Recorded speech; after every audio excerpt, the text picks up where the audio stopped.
Oui, ben, je vais aller un petit peu dans le même sens que ma collègue.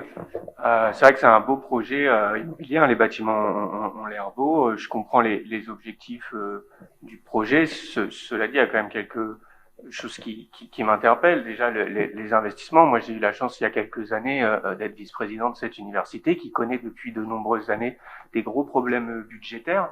Alors sur le fonctionnement, mais aussi sur les investissements à l'université, sur le campus de La Source. Je crois qu'une bonne partie des étudiants, c'était le cas à mon époque et je crois que c'est encore le cas, ont froid au moment de réaliser leurs examens, ne serait-ce que parce que le système de chauffage est largement défaillant.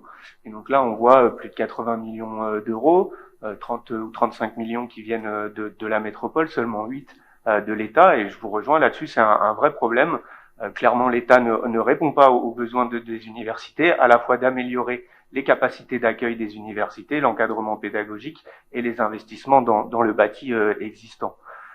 Cela dit, se pose quand même finalement la question de quel est le projet pour le campus de la Source et qu'est-ce qui va être fait aussi à la Source sur la période. Le campus Madeleine, il doit sortir sur 2026, il me semble. Donc moi, j'aimerais bien qu'on ait des données sur les investissements que va réaliser la métropole, le département, la région et l'État sur le campus de la Source.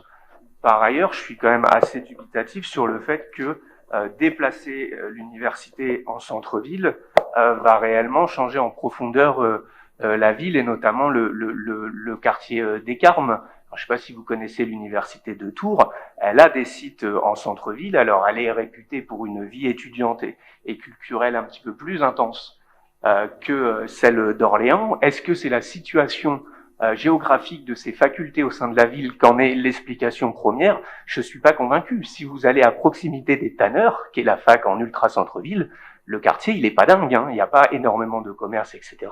Il faut aller plus loin dans le centre-ville de Tours pour aller vers là où il se passe des choses, où il y a la vie culturelle et la vie festive. Pareil au de Lyon, qui est situé à l'autre bout de la ville, à proximité des de Lyon, qui est la fac de droit.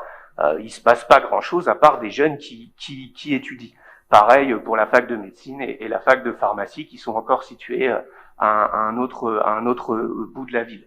Donc c'est vrai que moi je suis quand même assez je suis pas tout à fait convaincu sur le fait que le projet va atteindre ses objectifs de faire d'Orléans une grande ville universitaire, puisque dès lors que l'État ne finance pas des profs en plus pour accueillir plus d'étudiants, comme le disait Ghislaine, finalement, on déshabille un peu la source pour habiller le centre-ville, mais il n'y a pas de projet global pour élever le nombre de jeunes conforme à Orléans et surtout permettre à tous ces jeunes de se réaliser et de pouvoir accéder à la profession qu'ils le souhaitent.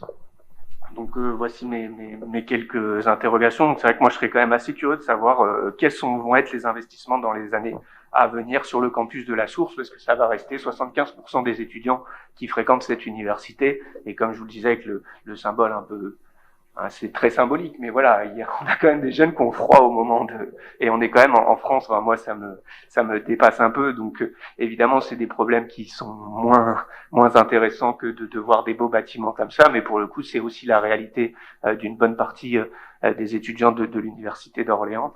Et donc, oui, les grands projets, c'est bien, mais il faut aussi, à mon avis, travailler le quotidien et les problématiques de quotidien.